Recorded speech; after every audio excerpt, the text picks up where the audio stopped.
చిత్తూరు జిల్లా గంగాధర నెల్లూరు నియోజకవర్గం పెనుమూరు మండలం పులిగుండు ఆలయం వద్ద 6 మండలాలకు చెందిన ఉప ముఖ్యమంత్రి నారాయణ స్వామికి వ్యతిరేక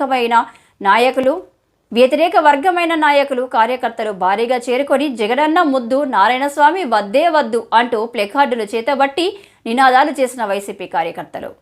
ఇల్లందులో గంగాధర నెల్లూరు నియోజకవర్గానికి సంబంధించిన వైసీపీ 6 మండలాల నాయకులు కార్యకర్తలు నారాయణ స్వామికి వ్యతిరేకంగా పాల్గొనడం గమనార్హం. ఈ సందర్భంగా వైసీపీ సీనియర్ నాయకులు దయాసాగర్ రెడ్డి మీడియాతో మాట్లాడుతూ రాజకీయ కుతంత్రాలతో విడగొట్టి బెదిరింపులకు గురిచేసి గ్రూప్ రాజకీయాలు చేస్తున్నారని, నియోజకవర్గంలో వైసీపీ ప్రభుత్వం నారాయణ స్వామికి కాక మరి ఏ ఇతర వ్యక్తులకు ఇచ్చిన అఖండ మెజార్టీతో గెలిపించుకుంటామని ఈ దిశగా ముఖ్యమంత్రి జగన్మోహన్ రెడ్డి దృష్టి సారించాలని కోరుతున్నట్లు ఆయన తెలిపారు. వాళ్ళ మీద ఖర్చు పెట్టుకొని ప్రజలందరినీ ఆ గ్రూప్ వాళ్ళు మీరు, ఈ గ్రూప్ వాళ్ళు మీరు అనేసి అందరినీ దూరం చేసుకున్నారు నారాయణ స్వామి గారు. కాబట్టి జగనన్న ముద్దు, జగనన్న ముద్దు, జగనన్న ముద్దు, జగనన్న ముద్దు, నారాయణ స్వామి వద్దే వద్దు, నారాయణ స్వామి వద్దే వద్దు, జగనన్న ముద్దు, జై జగన్, జోహార్ వైఎస్ఆర్, జై వైఎస్ఆర్సీపీ.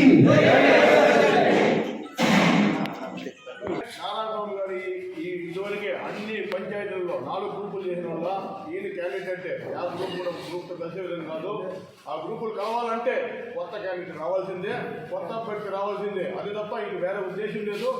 ఎందుకంటే తెలిసి ఇప్పుడు నువ్వు ఈరోజు ఆపగలిగావు, రేపు ఓట్లు ఆపలేవు. కాబట్టి ఖచ్చితంగా గంగా నెల్లూరు గెలవాలా, చిత్తూరు గెలవాలా. కాబట్టి నారాయణ స్వామిని మార్చాల్సిందే. కాబట్టి జగన్ మీరు తప్పుగా అర్థం చేసుకోవద్దని మీరు సర్వే రిపోర్ట్ తీసుకుని కూడా మార్చండి. 10 రోజులు ఎక్కువైనా సరే ఈ నియోజకవర్గం వైఎస్ఆర్సీపీ కాంగ్రెస్ మేమందరూ కూడా జగనన్న బ్లడ్ మరియు జగనన్న కులము మరియు జగనన్న గ్రూపే తప్ప ఈ గ్రూప్ కూడా కాదు. మేము జై జగన్,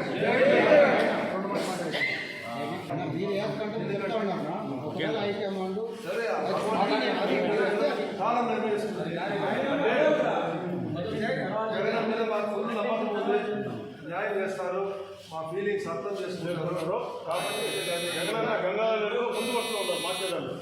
జగన్మోహన్ రెడ్డి మాత్రం కాళ్ళు పట్టుకుంటాడు. జగన్ నమ్ముకున్న ప్రతి ఒక్క కార్యకర్తను కాళ్ళతో పట్టుకుంటాడు. జగన్మోహన్ రెడ్డి మాత్రం కాళ్ళు మొక్కుతాడు. ఆయన ఇష్టం జగన్ నమ్ముకున్న ప్రతి ఒక్క కార్యకర్తను కాళ్ళతో కడతాడు. ఇది వాస్తవం. ఈ నియోజకవర్గానికి సంబంధించిన కార్యకర్తల మనోభావాలు, ఆత్మగౌరవానికి సంబంధించిన విషయం కాబట్టి ఖచ్చితంగా ఈ విషయంలో జగన్మోహన్ రెడ్డి న్యాయం చేస్తారని నమ్మకం ఉంది. ఖచ్చితంగా మంచి రోజులు వస్తుంది.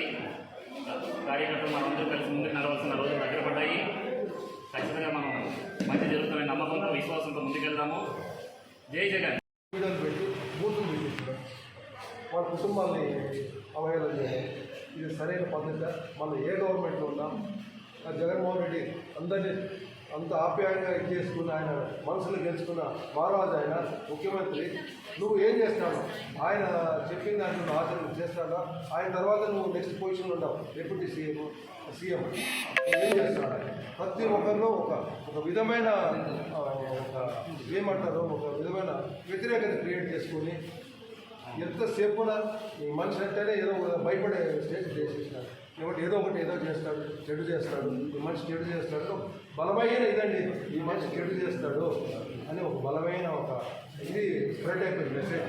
సామాన్య కార్యకర్త నుంచి, సామాన్య ఓటర్ కాడి నుంచి ఈయన పవర్ పెట్టుకొని చెడు చేసేదానికి తయారైపోయాడు. అది మెయిన్ మెసేజ్ వెళ్ళిపోయింది. అది దయచేసి అన్న మీరు మీరు మన్నించండి. మరి ఇలాంటి కార్యక్రమం పెట్టిందని పదే కోరుకుంటాను. మన్నించండి.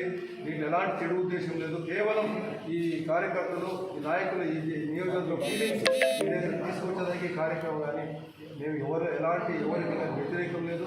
పార్టీకి గెలుచుకోవాలా, పెద్ద మెజార్టీతో గెలిపించుకోవాలా, పార్లమెంటు గెలిపించుకోవాలా, అదే మా కోరిక. అంతేగాని వేరే ఎలాంటి ఉద్దేశం మాకు లేదు. జై జగన్. జై జగన్. 4 సంవత్సరాల నుంచి లోపల చేస్తున్నా కానీ ఏ కార్యకర్తలు సాధించి బయట వచ్చే పరిస్థితి కాదు. కారణం ఇతను పౌరులు ఉన్నాడు.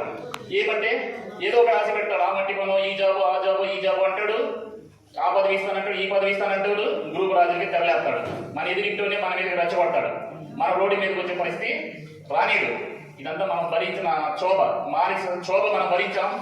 ఇది మనకు కరెక్ట్ టైము. ఇతను మనం పూర్తి స్థాయిలో ఎదుర్కోవాలి.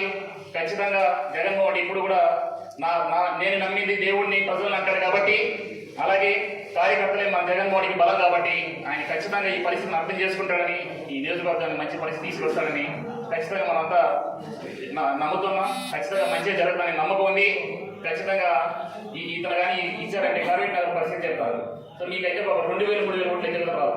ఖచ్చితంగా అయితే రాదు. ఈరోజు లాస్ట్ టైం 16,000 ఓట్లు పోలేదు మన పార్టీకి, 16,000 చిల్లర పోలేదు. అది కట్టు కట్టిన టీడీపీ. 2014 జెడ్పీటీసీ, ఎంపీపీ 2 కూడా టీడీపీ.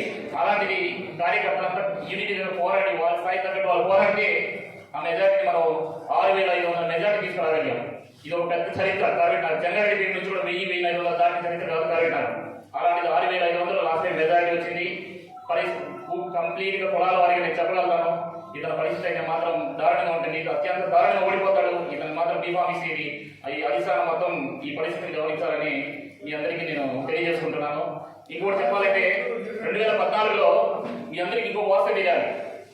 ఒక లీడర్ అతను ఎదిగితే యాక్సెప్ట్ చేయడు.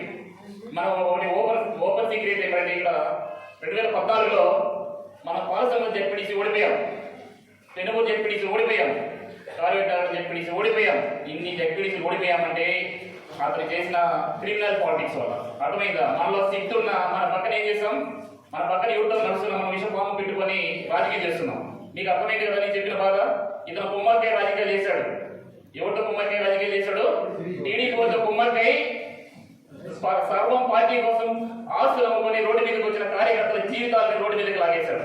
మీకు అర్థమవుతుంది కదా. కత్తిరిపల్లిలో చిరంజీవి రెడ్డి అనే ఒక మంచి కుటుంబం, ఆ కుటుంబం ఎంపీడీసీగా ఓడిపోయింది. ఎక్కడో ఉన్న పుణ్యాత్మని తీసుకొచ్చి పెట్టారు. అక్కడ కారణం అక్కడ లాలించబడ్డాడు. ఇదే పరిస్థితి 2019 మొన్న లోకల్ బాడీ ఎలక్షన్స్ లో మా కళ్ళారా చూసాం. ఇక్కడ ఒక కార్యకర్త వచ్చున్నాడు, మునీందర్ రెడ్డి అనేసి. ఎప్పటి నుంచో పార్టీ కష్టపడుతున్నాడు, కానీ అతన్ని ఓడించాడు. ఇలాగ ప్రతి పంచాయతీలు ఇదే పని చేశాడు, ప్రతి పంచాయతీలు ఇదే చేశాడు.